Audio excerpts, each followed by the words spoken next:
Point start करते हैं हम लोग। मैंने बताया ग्रेफाइट को हम लोग दो पार्ट में डिवाइड करते हैं, एक अल्फा ग्रेफाइट है, दूसरा एक बीटा ग्रेफाइट। लेयर अगर रिपीटेशन हो A B A B A B type का तो बोलेंगे अल्फा ग्रेफाइट। अगर रिपीटेशन हो A B C A B C A B C तो उसको बोलेंगे हम लोग क्या बच्चों, बीटा ग्रेफाइट। ओके, अब मेरी वही बात वापस से आएगी कि यहाँ पे फिर से एक पॉइंट है कि आप लिख सकते हैं कि electrical conductivity is high along the plane, है ना, and low perpendicular to plane. Okay, इस पॉइंट को मैंने लिखवा दिया अपने हिसाब से, लेकिन एक बार और अगर लिख ले यहाँ पे तो ज्यादा अच्छा रहेगा। तो लिखिएगा electrical conductivity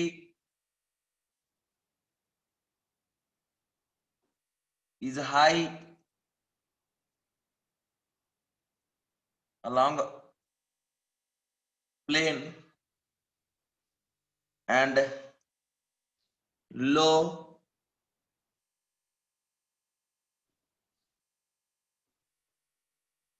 perpendicular to plane, that is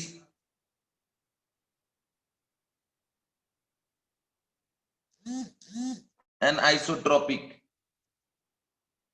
anisotropic आप लोग पढ़े होंगे, ठीक है, आइसोट्रॉपिक और एनाइसोट्रॉपिक, है ना, डिफरेंट फिजिकल प्रॉपर्टीज इन डिफरेंट डायरेक्शन।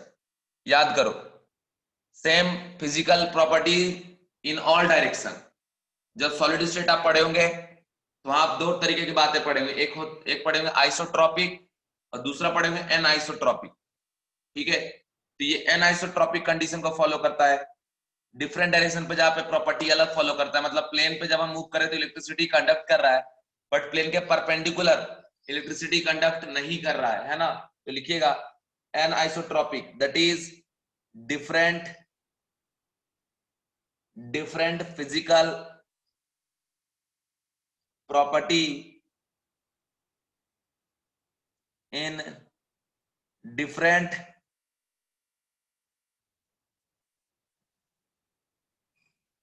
डायरेक्शन। ओके बच्चों, different physical property in different direction, समझ गए। तो ये सारी बातें जो इसके बारे में मैंने आपको लिखवा दिया। इसके बाद अगर बात में करूं बच्चों स्टेबिलिटी का, है ना, स्टेबिलिटी का, तो ये बहुत ज्यादा स्टेबल है ग्रेफाइट। कंपेरेबल टू क्या आपका, कंपेरेबल टू क्या आपका, कंपेरेबल टू डायमंड। ओके, तो ये सारी बातें मैंने आपको ऑलरेडी बता चुका है। इसमें कंडीशन लिखिएगा कि if temperature is increased,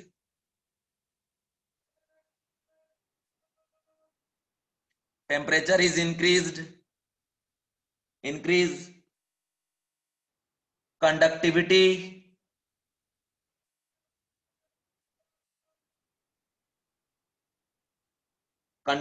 decreases along layer। देखो, वैसे तो इलेक्ट्रिसिटी कंडक्ट करता ही नहीं है, ठीक है, बट मैं ये आपको मैं डिक्रीज बोल के ये मैं समझाने की कोशिश कर रहा हूं कि जितना टेम्परेचर बढ़ाएंगे उतना गैप होता जाएगा उसमें, ठीक है, वंडरवाल फोर्स उतना कमजोर होता जाएगा, गैप लेयर के बीच में बढ़ता जाएगा, तो और बैड कंडक्टर होता जाएगा अलोंग अ प्लेन। और एक टाइम आता है कि जब आप बहुत ज्यादा हीट कर देते हैं तो ग्रेफाइट कन्वर्ट हो जाता है किसमें, आपका डायमंड में। और डायमंड क्या है, बैड कंडक्टर ऑफ इलेक्ट्रिसिटी। तो ये कंडीशन है बच्चों, ये मैं इसलिए लिख रहा हूँ, ये मत सोचना कि सर ने ये क्यों लिखा। मैं ऑलरेडी आपको बता चुका हूँ कि along the plane electricity conduct नहीं करता, बैड कंडक्टर है, लेकिन जितना ज्यादा गैप बढ़ाते जाएंगे, ठीक है, उसका और हम ये कहते हैं कि कंडक्टिविटी डिक्रीज होते जा रहा है, ठीक है।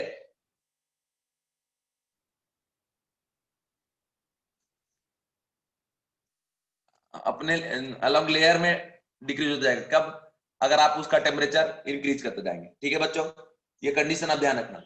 अब इसके बाद लिखिएगा कंडक्टिविटी कैसे रिप्रेजेंट करते हैं। कंडीशन क्या है कि अक्रॉस जो लेयर है, ठीक है, वो कंडक्टिविटी डिक्रीज होता जा रहा है, क्योंकि जैसे हम हीट करेंगे ना उसके बीच का जो गैप है वो बढ़ता जाएगा, ठीक है। तो ये कंडीशन जो तमाम बातें हैं इन बातों को आप ध्यान रखना।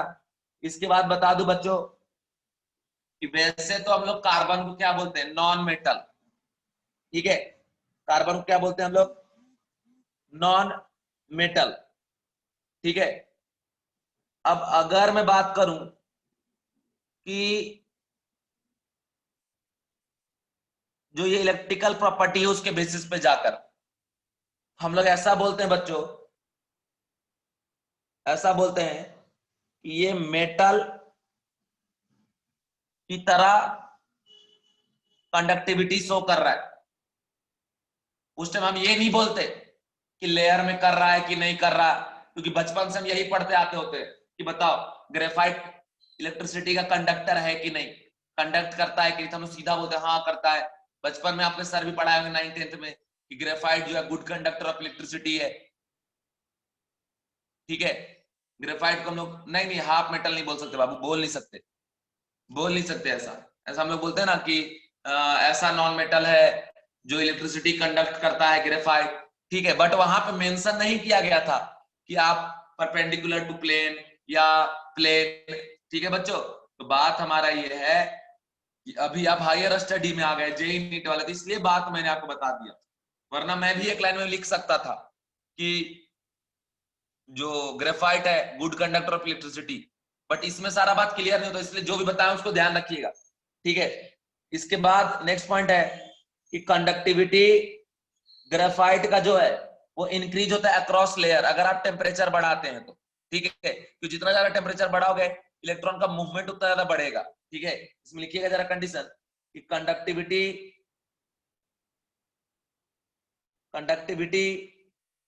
Increases across layer, across layer। ठीक है, समझ गए, तो ये कंडीशन को ध्यान रखना। उसके बाद हम लोग अब आगे बढ़ते हैं बच्चों। अब ग्रेफाइट और डायमंड में कैसे कन्वर्जन होता है वो मैंने आपको ऑलरेडी बता दिया है। ठीक है, ग्रेफाइट में और डायमंड में मतलब कन्वर्जन कैसे कराते हो वो मैंने बता दिया कि ग्रेफाइट को अगर बहुत ज्यादा हीट करोगे तो किस में कन्वर्ट हो जाएगा बच्चों, डायमंड में। और अगर आप डायमंड मतलब समझ लीजिए एनर्जी जब रिलीज करेगा तो किसमें कन्वर्ट हो जाएगा, ग्रेफाइट में। ग्रेफाइट थर्मली स्टेबल होता है, डायमंड काइनेटिकली स्टेबल होता है। बोलोगे सर काइनेटिक, काइनेटिक मतलब मोशन का बात हो रहा है, तो आप देखिए कि एक लेयर से दूसरे लेयर के वंडर वाल है, यहाँ पे स्लीप करेगा एक दूसरे के पास ऐसा ऐसा। ठीक है, हिले डुलेगा, लेकिन डायमंड के साथ ऐसा तो कुछ है नहीं, वो तो बहुत हार्ड है, इसलिए उसका काइनेटिकली स्टेबिलिटी क्या होता है, ज्यादा होता है मेरे प्यारे बच्चों।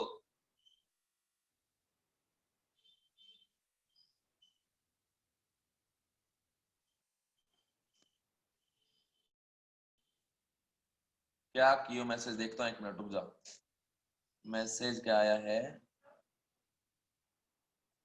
But sir after a certain temperature across layer will also decrease as, वो तो हाँ, वो तो जब वो एकदम डायमंड में कन्वर्ट हो उसके लिए टेम्परेचर बहुत हाई लेना पड़ता है बच्चों, बहुत ज्यादा। डायमंड जब बन जाएगा तो पूरा बेड कंडक्टर हो जाएगा, लेकिन नॉर्मल टेम्परेचर पे डायमंड नहीं बनता, बहुत ज्यादा टेम्परेचर रखना पड़ता है। ठीक है, तब जाके वैसा होता है। ठीक है, वो तो सही है, बहुत जब डायमंड बन जाएगा तब तो फिर बात ही खत्म हो गया। ठीक है, तो यहाँ पे मैंने ग्रेफाइट और डायमंड आपको पढ़ा दिया, ग्रेफाइट और डायमंड के बारे में एक एक बात मैंने बता दिया। ठीक है, समझ गए।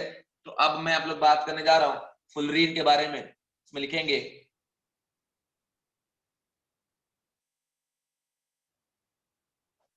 देखो, फुलरीन का स्ट्रक्चर हम यहाँ नहीं बताएंगे, बस एक एक कंडीशन थोड़ा बहुत बता देते हैं।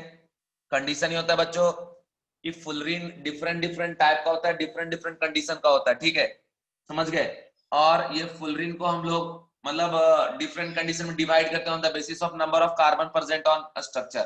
ठीक है, डिफरेंट डिफरेंट है, उसमें से हम लोग पढ़ते हैं ऐसा फुलरीन जिसमें 60 कार्बन प्रेजेंट हो। ठीक है, समझ गए। तो ये बात मैं जो आपको बताने जा रहा हूं इसको ध्यान से सुनो बच्चों, इंपॉर्टेंट है। इसका जो स्ट्रक्चर है, इसका स्ट्रक्चर आप बुक से देख के अच्छे से ड्रॉ कर लीजिएगा, क्योंकि वो 3 डायमेंशनल स्ट्रक्चर होता है पूरा एग्जैक्ट, जिसको मतलब ऐसे ड्रॉ करने में बहुत दिक्कत आता है। आप उसको देख लेना एनसीईआरटी बुक से और ड्रॉ कर लेना, मैं भी उसके बारे में सारी बात बताता हूँ। सबसे पहली बात, जो फुलरीन है ना बच्चों, ये मैन मेड है। ठीक है, आर्टिफिशियल है। ठीक है, ये बात सबसे पहले आप ध्यान रखना।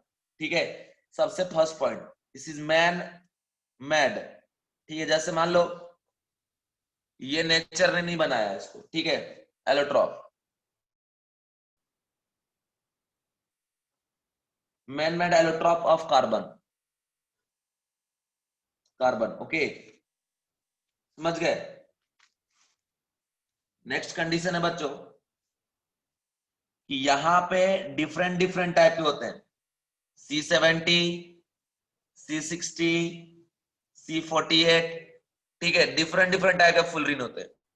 अब ये जो C60 मैंने लिखा है, ये क्या मैंने लिखा है, इसमें कंडीशन है बच्चों कि C60 या C70 मतलब टोटल नंबर ऑफ कार्बन, ठीक है, कितने प्रेजेंट होंगे उस स्ट्रक्चर में, है ना, उसी को हम लोग कहते हैं, क्या बोलेंगे, C70, C60, C48, जिसमें 48 कार्बन होगा उसको C48, जिसमें 70 कार्बन होगा उसको क्या बोलेंगे, C70, जिसमें 60 रहेगा C60।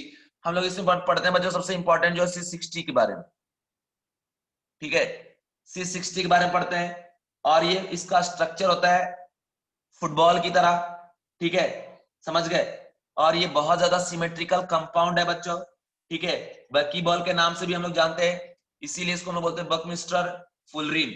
और अब मैं आपको एक बात बता दूं कि इस स्ट्रक्चर में अगर आप जाते हैं, ठीक है, फुलरिन में, तो फुलरिन में कैसा होता है कि दो टाइप का रिंग होता है, यहाँ पे दो टाइप का रिंग, एक होता है 5 मेंबर्ड रिंग और दूसरा आता है बच्चों 6 मेंबर्ड रिंग, ठीक है, समझ गए क्या। तो ये कंडीशन है, इस सिचुएशन को आप ध्यान रखना, ठीक है बच्चों, इसमें कभी आपको कंफ्यूजन नहीं होना चाहिए, ठीक है।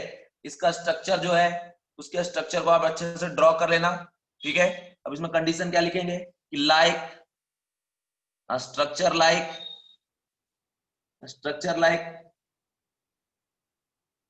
या ऐसा लिख सकते हैं आप बकी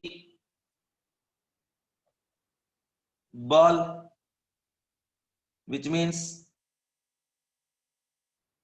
बक मिस्टर फुलरिन,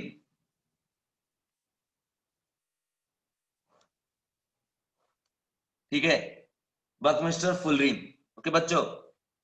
अब कंडीशन है कि अगर मैं यहां पे बात करूं इसके बारे में, तो जैसे आप डायमंड और ग्रेफाइट में बात करते हैं कि वहां पे ओनली वन टाइप का कार्बन कार्बन बॉन्ड प्रेजेंट होता है, ठीक है, बट फुलरीन में दो टाइप का बॉन्ड प्रेजेंट होता है। एक बॉन्ड होता है बच्चों आपका सिंगल, दूसरा होता है डबल। अब बोलोगे सर ये लाइन का मतलब क्या है, ये लाइन का मतलब ये है कि देखिए, ये देखिए जैसे कार्बन हम डायमंड का बात करें, हर जगह इसी तरीके से बॉन्डेड है, मतलब यहाँ प्योर कार्बन कार्बन क्या प्रेजेंट है, सिंगल बॉन्ड बच्चों, ठीक है ना। और अगर मैं बात करूं इसका, अगर मैं बात करूं ग्रेफाइट का, तो ग्रेफाइट में जो मैंने ये स्ट्रक्चर आपको बताया है, इस स्ट्रक्चर में क्या है कि पूरे लेयर में रेजोनेंस हो रहा है, तो मतलब अगर आप इसको ऐसे रिप्रेजेंट करें, इसमें कोई दिक्कत नहीं है कि ऐसे पार्शियल डबल बॉन्ड दिखा दे, तो ना ही तो सिंगल बॉन्ड है ना डबल बॉन्ड है, हर जगह बॉन्ड ऑर्डर क्या होगा 1.5 होगा, मतलब पार्शियल डबल बॉन्ड कैरेक्टर, और हर जगह एक जैसा होगा कार्बन कार्बन में। इसलिए बच्चों हम लोग कहते हैं कि फुलरीन में, सॉरी ग्रेफाइट में और डायमंड में सिर्फ एक जैसा बॉन्ड प्रेजेंट होता है, ठीक है, ग्रेफाइट बोलो या डायमंड बोलो एक जैसा बॉन्ड। लेकिन जो फुलरीन है अपने पास, इस फुलरीन के पास दो टाइप का बॉन्ड होता है, यहाँ कार्बन कार्बन सिंगल बॉन्ड भी होता है, कार्बन कार्बन डबल बॉन्ड भी होता है बच्चों। फुलरीन में पूरे तरीके से कंप्लीट यहाँ रेजोनेंस नहीं होता, इस वजह से हम क्या कहते हैं कि भैया ये इलेक्ट्रिसिटी का कंडक्टर भी नहीं होगा। क्या मैं बोला, ये बातें आपको समझ आई क्या, गिव मी आंसर प्लीज। मैं जो बोला आपको बात समझ में आया बच्चों, बात समझ में आया।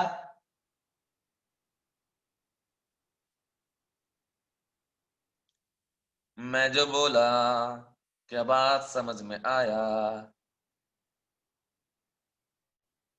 बोलो बोलो बोलो। खुशी कहाँ हो बाबू, कोई आंसर नहीं आ रहा आपकी तरफ से। खुशी आए नहीं क्या क्लास आज, ठीक है। अब यहां तक पूरी बात मैंने बता दिया, जो भी पूछेगा फटाफट जवाब आप दे देना। फिर मैं बता दूं कि ग्रेफाइट में एक टाइप का ही बॉन्ड होगा। अब ग्रेफाइट में एक टाइप बोलेंगे, बहुत बच्चा ये सोच रहा होगा सर आप तो हमको बेवकूफ बना रहे हो। यहाँ तो single bond double bond, single bond double bond, single bond है। तो हम उन बच्चों से पूछना चाहेंगे कि अरे बुढ़बा, ये देख, कहीं भी हमने क्या बोला, इलेक्ट्रिकल कंडक्टर है, क्योंकि इलेक्ट्रॉन का मूवमेंट हो रहा है, मतलब रेजोनेंस हो रहा है। पूरे सिस्टम में अगर रेजोनेंस हो रहा है तो हर जगह ये बॉन्ड एक जगह बैठा तो नहीं ना, मूव कर रहा है हर तरफ से, तो हर जगह पार्शियल डबल बॉन्ड कैरेक्टर आ जाता है। ठीक है, लेकिन ऐसा फुलरीन के केस में नहीं होता मेरे प्यारे बच्चों। ये बात आप ध्यान रखना। ठीक है, समझ गए क्या? इसमें एक पॉइंट बनाकर लिखिएगा, सुनो, ये बातें JEE और नीट से रिलेटेड बातें हैं। ओके बच्चों, ठीक है ना? अब देखो इसमें लिखिएगा, diamond and graphite, diamond and graphite has one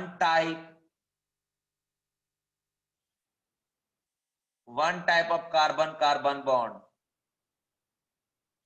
one type of carbon carbon bond length। अभी भी ब्लर दिख रहा है क्या? अभी ठीक नहीं है? वीडियो अच्छा नहीं आ रहा अभी भी? ठीक है, डायमंड ग्रेफाइट है one type of carbon carbon bond length. ठीक है बच्चों, but fullerene fullerene has two type of bond. First one is single bond, और दूसरा जो है वो हो जाएगा बच्चों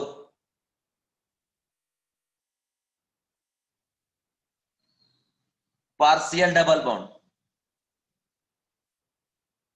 ठीक है, समझ गए बच्चों? तो ये कंडीशन याद है। अब बोलो सर पार्शियल डबल बॉन्ड कैसे? तो ऐसा है बच्चों कि ये देखो, ये ऐसा फुटबॉल जैसा स्ट्रक्चर है पूरा। तो फुटबॉल जैसा तो नॉन प्लेनर हो गया, नॉन प्लेनर हो गया, पूरे सिस्टम में रेजोनेंस तो हो नहीं सकता, क्योंकि रेजोनेंस के लिए प्लेनर चाहिए ऐसा। ठीक है, तो अगर ये ऐसा है तो कहीं कहीं कैसा होता है कि जो एक रिंग अगर इतने रीजन में, एक रिंग में हो गया आपका रेजोनेंस, लेकिन ये पूरे सिस्टम में रेजोनेंस नहीं हो पाता। ठीक है, इस वजह से। और मैं आपको बता दूं कि एक क्वेश्चन आया था जेई में, नीट में, कि बताइए बकमिस्टर फुलरीन में कैसे रिंग होते हैं, पेंटागोन रिंग होते हैं या हेक्सागोन रिंग होते हैं, मतलब 5 मेंबर या 6 मेंबर। तो बच्चों आप हमारी बात याद रखना कि यहाँ पे 5 मेंबर रिंग भी होता है और साथ ही साथ 6 मेंबर रिंग भी होता है। ठीक है, समझ गए? लेकिन अब क्वेश्चन पूछता है कि बताओ कितने 5 मेंबर रिंग होते हैं और कितने 6 मेंबर रिंग होते हैं, ये बता दीजिए। तो बच्चों इसमें कैसे बताओगे, मैं बताता हूं। याद रखना डायरेक्ट कि 12 होता है 5 मेंबर रिंग, ठीक है, और 20 होता है बच्चों 6 member ring. 12 5 member ring and 20 होता है 6 member ring in case of C60। ठीक है बच्चों, ये कंडीशन आप याद रखना रिंग वाइज। ठीक है, तो ये कंडीशन है, इस कंडीशन को ध्यान रखना। ओके मेरे प्यारे बच्चों, तो प्यार से यहां लिखिएगा कि pentagon that is 5 member, 5 member, ठीक है, number wise 12। Hexagon that is 6 membered. ठीक है, इसमें टोटल जो है अपने पास ये होता है 20। ठीक है, 20 के बराबर होता है। तो ये बात याद रखनी है। क्या पूछेगा हमें नहीं पता, पूछ देख बताओ जो फुल रिंग है उसमें कितने रिंग है 5 मेंबर, तो पता रहेगा तब ना बताओगे यार। पता ही नहीं रहेगा तो क्या बता पाओगे? बता पाओगे क्या? नहीं। अगर आप बोले बताओ हेक्सागोन में कितने 6 मेंबर, मतलब कितने 6 मेंबर रिंग प्रेजेंट है फुल रिंग में, तो 20 याद रखना पड़ेगा। उसके बाद स्ट्रक्चर की एक कहानी बताता हूं। कहानी ये है कि 5 member ring, 5 member ring 5 member के साथ डायरेक्टली कनेक्टेड नहीं होता। फाइव मेंबर रिंग के साथ डायरेक्टली कनेक्टेड नहीं होता, बात याद रखना। 5 member ring directly connected with 6 member ring, मतलब एक अगर 5 मेंबर रिंग है, इसके चारों तरफ 6 मेंबर रिंग रहेगा, तो जब चारों तरफ 6 रहेगा तो 6 वाला 5 से तो कनेक्ट हो ही रहा है, 6 वाला 6 के साथ भी कनेक्ट होगा, तो यहाँ पे 6 मेंबर और 6 मेंबर भी आपस में कनेक्टेड होते हैं, लेकिन 5 वाला कनेक्टेड नहीं होता। मैं बताने की कोशिश आपको ये कर रहा हूं कि मान लो यहाँ 5 मेंबर रिंग आ गया, इसके बाजू में 6 आएगा, 6 आएगा, 6 आएगा, 6 आएगा, ओके, ये 6 आपस में कनेक्टेड कनेक्टेड कनेक्टेड कनेक्टेड, ये 5 वाला 6 से कनेक्टेड है, इसके बाजू में यहाँ 5 वाला आएगा, 5 वाला के बीच में कनेक्शन नहीं होगा। क्या आप समझ पाए मैंने क्या कहना चाहा, क्या बताना चाहा आपको? क्या बात समझ पे आए बच्चों? आपको बात समझ पे आया कि नहीं आया? ये बोलो, बात समझ पे आया कि नहीं आया? जल्दी बोलो, जल्दी बोलो।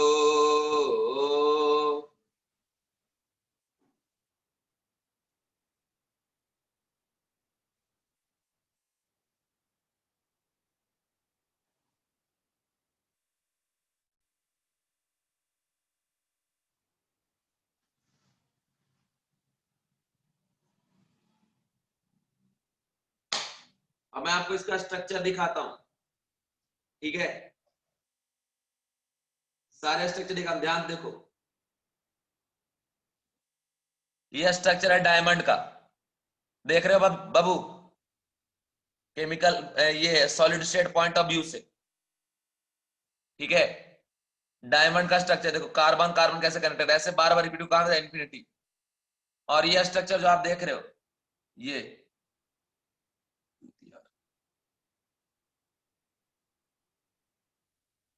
ये ये स्ट्रक्चर किसका है? ग्रेफाइट का, देख रहे हो? ये देख रहे हो? अरे बोलो ना यार, हाँ ना बोलो ना बाबू, देख रहे हो कि नहीं देख रहे हो? बताओ ना यार। हाँ देखो, ये एक लेयर है, ये दूसरा लेयर है, ये तीसरा लेयर है, ये लेयर से लेयर के बीच में क्या है? गैप है। यहाँ पे कौन सा फोर्स लग रहा है? वंडरवाल। यहाँ कौन सा लग रहा है? वंडरवाल। ये पूरे सिस्टम प्लेनर है, एक प्लेन, और ये दूसरा प्लेन, और ये तीसरा प्लेन। यहाँ पूरे में क्या होगा? रेजोनेंस। यहाँ भी क्या होगा? रेजोनेंस। यहाँ भी क्या होगा? रेजोनेंस। इसलिए इलेक्ट्रिकल कंडक्टर है, कंडक्टर है, कंडक्टर है, लेकिन इधर से इधर नहीं जाता, इसलिए कंडक्टर नहीं होता, ठीक है ना?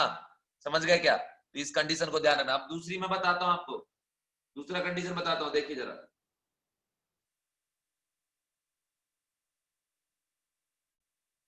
आपको अब मैं स्ट्रक्चर बता रहा हूं फुल रिंग का।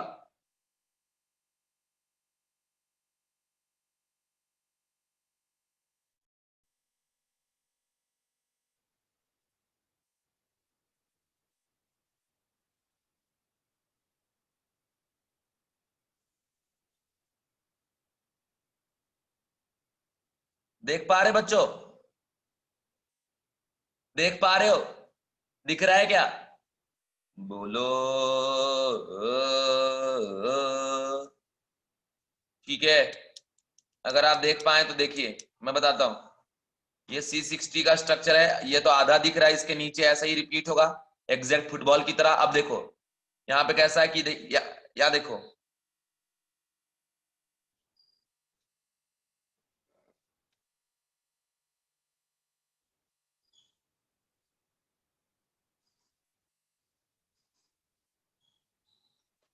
एक मिनट,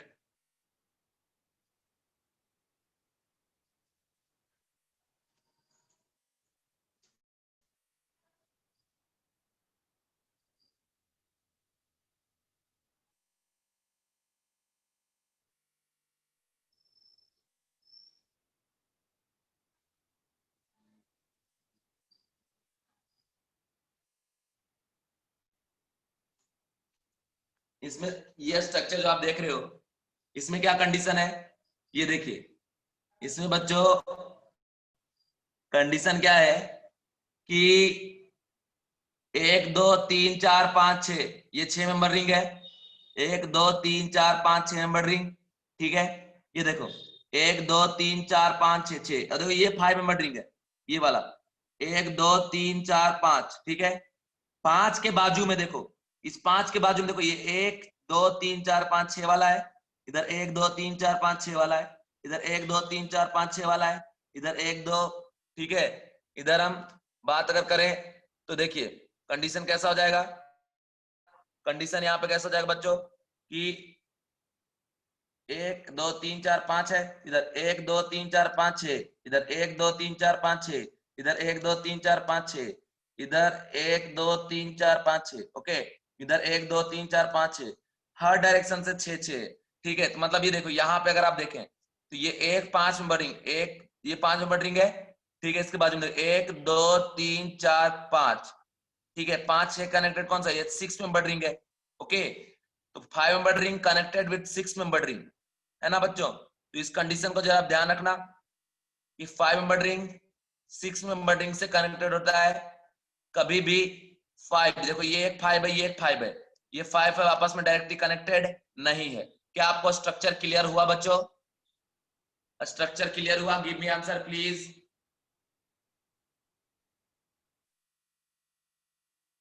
ये देखो पूरा स्ट्रक्चर इसका, complete structure, this is complete structure of full ring. देखिए यहां पे देखिए, ये पूरा फुटबॉल जैसा स्ट्रक्चर है पूरा, ठीक है। देखो 1 2 3 4 5, उसको देखो इधर 1 2 3 4 5, 5 रिंग है जो कैसे 6 मेंबर, 1 6 1 2 3 4 5 6, फिर देखो 1 2 3 4 5 6, 2 3 4 5 6, ठीक है ना। इधर भी 6 वाला, इधर भी 6, हर तरफ से 6 6 वाला है, ठीक है। ये कंडीशन है, इस कंडीशन का ज्यादा ध्यान रखना, समझ गए? क्लियर? तो ये हो गया हमारा फुल रिंग का स्ट्रक्चर। आप क्या करना कि बुक में से देख के स्ट्रक्चर या नेट में से सर्च कर लेना फुल रिंग का स्ट्रक्चर और ड्रॉ कर लेना, ठीक है। बाकी मैं टोटल सब कुछ बता चुका हूं, एक बार इसको अच्छे से आप ड्रॉ कर लीजिएगा, आपको काम आएगा, ओके। क्लियर? आगे बढ़ूं अब? आगे बढ़े बच्चों, आगे बढ़े, आगे बढ़ जाएं, जल्दी बोलो।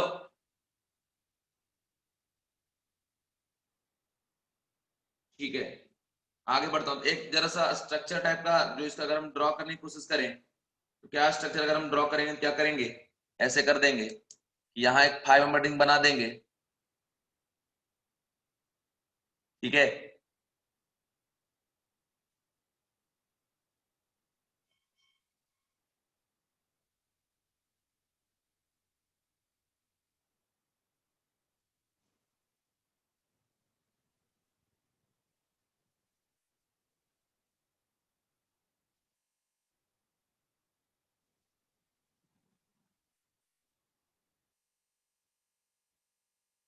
एक मिनट, गड़बड़ हो गया यार, ये गड़बड़, 1 मिनट 1 मिनट 1 मिनट।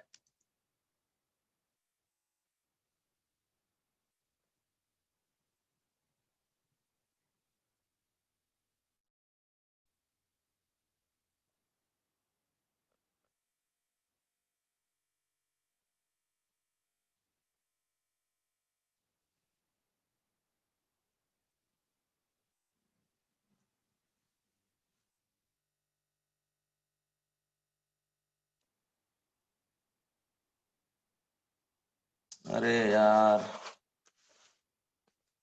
पूरा ही गड़बड़ हो जा रहा है, 1 मिनट।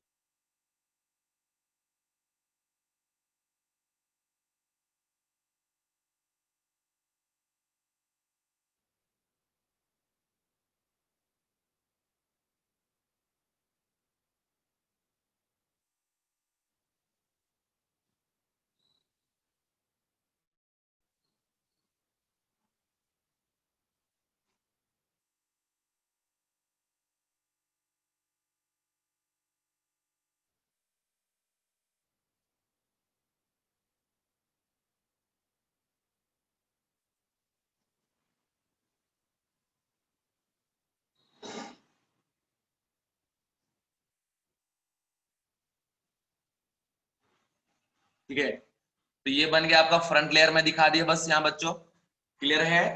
अब देखो कंडीशन कैसा है कि यहाँ देखिए एक ये कार्बन 4 बॉन्ड बनाना था लेकिन 3 है, एक इधर डबल बॉन्ड दिखा दो, इधर डबल बॉन्ड, इधर डबल बॉन्ड, इधर डबल बॉन्ड, ठीक है, इधर डबल बॉन्ड।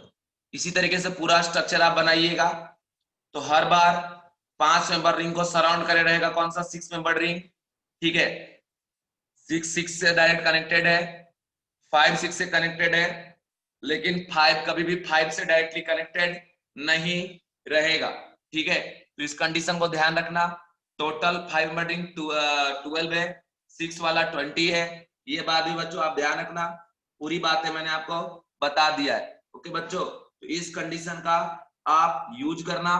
और देखो यहां भी लग रहा है सर अल्टरनेट में सिंगल डबल तो है, रेजोनेंस क्यों नहीं? तो बच्चों ये तो हम फ्रंट व्यू दिखा रहे हैं, ऐसे पूरा होगा स्फेयर, उसमें रेजोनेंस तो होगा नहीं। तो इस वजह से कहीं सिंगल कहीं डबल, कहीं सिंगल कहीं डबल, इसलिए हम लोग क्या बोलते हैं, टू टाइप ऑफ बॉन्ड यहाँ प्रेजेंट है। इस स्ट्रक्चर को कंप्लीटली आप अच्छे से कॉपी में ड्रॉ करिएगा, कल मैं चेक करूंगा, है ना। इसलिए आप ड्रॉ करके कल आइएगा। उसके बाद थर्मल स्टेबिलिटी का अगर हम बात करें,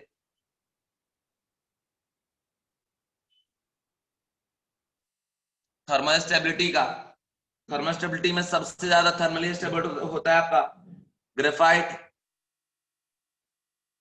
ठीक है। इसके बाद होता है डायमंड, सबसे बेकार होता है फुलरीन, ठीक है। ये ट्रेंड हो गया आपके थर्मल स्टेबिलिटी का, ओके बच्चों। अब अच्छा एक बात, पूरा जो पढ़ा है उसमें देखो एक बार कॉपी, अगर कोई दिक्कत है तो पूछो जल्दी, फिर आगे बढ़ेंगे। अब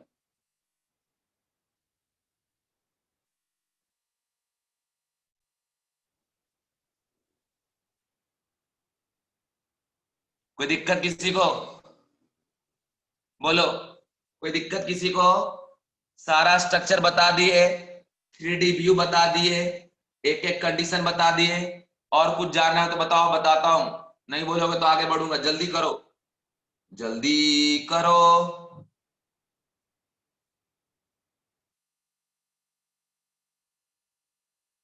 नो, ठीक है। हेडिंग में लिखिएगा allotrope of tin, allotrope of tin. Tin का भी एलोट्रॉप होता है, इसमें होता है बच्चों अल्फा टीन, बीटा टीन और गामा टीन, ओके, याद रखना। एक होता है अल्फा एसएन, बीटा एसएन और गामा एसएन, ठीक है। अल्फा से हम लोग बीटा में जा सकते हैं और बीटा से गामा में, और रिवर्सिबल होता है एक दूसरे पे, ठीक है। इसका कलर होता है बच्चों ग्रे, इसका कलर होता है बच्चों व्हाइट, ठीक है। इन दोनों का कलर भी याद रखिएगा, अल्फा टीन, बीटा टीन और एक गामा गामा टीन, ठीक है। ये हो गया आपका एक अल्फा, दूसरा बीटा, और एक क्या हो गया बच्चों आपका गामा, ठीक है। ये कंडीशन आप ध्यान रखना। अब इसमें मैं आपको बता दूं कि जो अगर मैं बात करूं यहाँ पे डेंसिटी का, ठीक है, जनरली हम लोग अल्फा बीटा में ही बात करते हैं, गामा पे ज्यादा जाते नहीं है, क्योंकि अल्फा बीटा का यूज होता है। और बहुत ऐसा नहीं है, बहुत ज्यादा ये इंपॉर्टेंट है, थोड़ा कहीं हमको कभी पूछ दिया तो आप बता देना, इसलिए मैं आपको बता रहा हूँ, ठीक है। तो कंडीशन ये है कि अल्फा को हम लोग कन्वर्ट करते हैं जब बीटा में, है ना। इसमें हमें टेम्परेचर जो प्रोवाइड करना पड़ता है वो 132 डिग्री सेल्सियस, ओके मेरे प्यारे बच्चों, ठीक है। जिसको हम लोग ट्रांजिशनल टेम्परेचर के नाम से जानते हैं, ठीक है, ट्रांजिशन टेम्परेचर, क्योंकि एक दूसरे फॉर्म में कन्वर्जन चल रहा है। इसमें लिखेंगे ट्रांजिशन, ट्रांजिशन टेम्परेचर, ठीक है, समझ गए। उसके बाद बच्चों अगर हम बात करें डेंसिटी का, तो अल्फा से ज्यादा होता है बीटा का, बिकॉज अल्फा का जो स्ट्रक्चर है ना, वो किस तरीके का होता है, अल्फा का स्ट्रक्चर होता है open, like open chain type का, ठीक है। ये कंडीशन, इतनी बातें हैं, इसको याद रखिएगा। और यहां तक मैंने सारी बातें इलेक्ट्रॉन से रिलेटेड जो भी थी पढ़ा दिया। अब हम लोग बात करने जा रहे हैं बच्चों केमिकल रिएक्टिविटी का, ठीक है। हेडिंग में लिखिएगा केमिकल, केमिकल रिएक्टिविटी, ठीक है बच्चों, केमिकल रिएक्टिविटी, अंडरस्टैंड। तो कहानी क्या है, केमिकल रिएक्टिविटी पे हम लोग बात करने जा रहे हैं।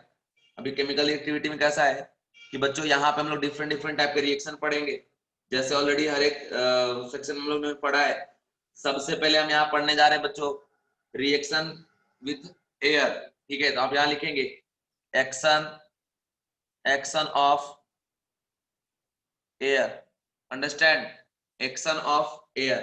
अब इसमें क्या है बच्चों कि सीधा बात है कि मान लो ई है कोई एलिमेंट ग्रुप कौन से 14 का। ठीक है, इसमें ई प्लस अगर O2 आप करते हैं तो ये क्या बन जाएगा आपका EO2। ओके, अब कंडीशन ये है कि जैसे C प्लस O2 तो ये क्या आ जाएगा बच्चों CO2। अगर एक्सेस में आप लेते हैं तो ये पूरे तरीके से इसको जला देगा। इस रिएक्शन को हम लोग कंबसन रिएक्शन के नाम से जानते हैं। इसका डेल्टा H क्या होगा निगेटिव, क्योंकि एनर्जी यहां से क्या होगा रिलीज होगा। ठीक है, समझ गए। अगर कार्बन के साथ O2 लेते हैं और लिमिटेड अमाउंट में, ठीक है, अगर लिमिटेड अमाउंट में है देन यहां से क्या बनेगा कार्बन मोनोऑक्साइड। ठीक है, समझ में आ गया बच्चों? समझ में आ गया? समझ में आ गया? समझ में आ गया? बोलो जल्दी, बोलो जल्दी, बोलो, अरे बोलो जल्दी। आ गया? कल ये चैप्टर अपना फिनिश हो जाएगा है ना? कल आखिरी क्लास है इस पे। ये सारी बातें यहाँ बता दी हमने आपको। अब दूसरी बात एक मैं बता दूं आपको बच्चों कि अगर मैं बात करूं ऑक्साइड का तो एक होता है CO2 CO। ठीक है, समझ गए। और एक है आपका SiO2 और आपका है SnO2 PbO2। ठीक है, उसके बाद है बच्चों SnO, है ना, और PbO। तो आपको याद होगा बेसन गाल जीले वाला कंसेप्ट जो बताए थे। बेसन सन में SN आ गया था, गाल जीले ले फॉर लेड। तो ये लेड और सन ये दोनों कैसा है ऑक्साइड है बच्चों? एम्फोटेरिक है। और ये जो कार्बन और सिलिकॉन का जो ऑक्साइड है इसको छोड़ के ये होता है neutral. Neutral, okay. Carbon monoxide क्या है बच्चों आपका? न्यूट्रल, जो ऑलरेडी बता चुके हैं। और ये दोनों कैसा है आपका? एसिडिक ऑक्साइड है। ठीक है, मतलब जब ये पानी में जाएगा तो एसिड का फॉर्मेशन करेगा। ठीक है, जो भी ऐसा हो जो वाटर के साथ इंटरेक्ट करके एसिड का फॉर्मेशन करे तो होता है बच्चों कार्बन डाइऑक्साइड जब H2O से रिएक्ट करता है ना तो कार्बोनिक एसिड का फॉर्मेशन करता है H2CO3 का। इसीलिए हम लोग इसको बोलते हैं एसिडिक ऑक्साइड। तो SiO2 और CO2 क्या हो गया? एसिडिक ऑक्साइड हो गया। कार्बन मोनोऑक्साइड कैसा हो गया? Neutral oxide. और ये जो चारों आप देख रहे हो ये कैसा हो गया आपका? Amphoteric. Bye bye bye bye bye bye. ठीक है, ये कंडीशन है। इस कंडीशन को जरा आप ध्यान रखना। ठीक है बच्चों, यहां तक पूरी बातें मैंने आपको बताने का काम कर दिया। ठीक है, अब हम लोग दूसरा बात करने जा रहे हैं कि अगर मान लो रिएक्टिविटी कराते हैं H2O के साथ एक्शन ऑफ वाटर तो किस तरीके से रिएक्ट करेगा वो भी मैं आपको बताने जा रहा हूं। तो हेडिंग में लिखिएगा एक्शन ऑफ वाटर। ठीक है, समझ गए?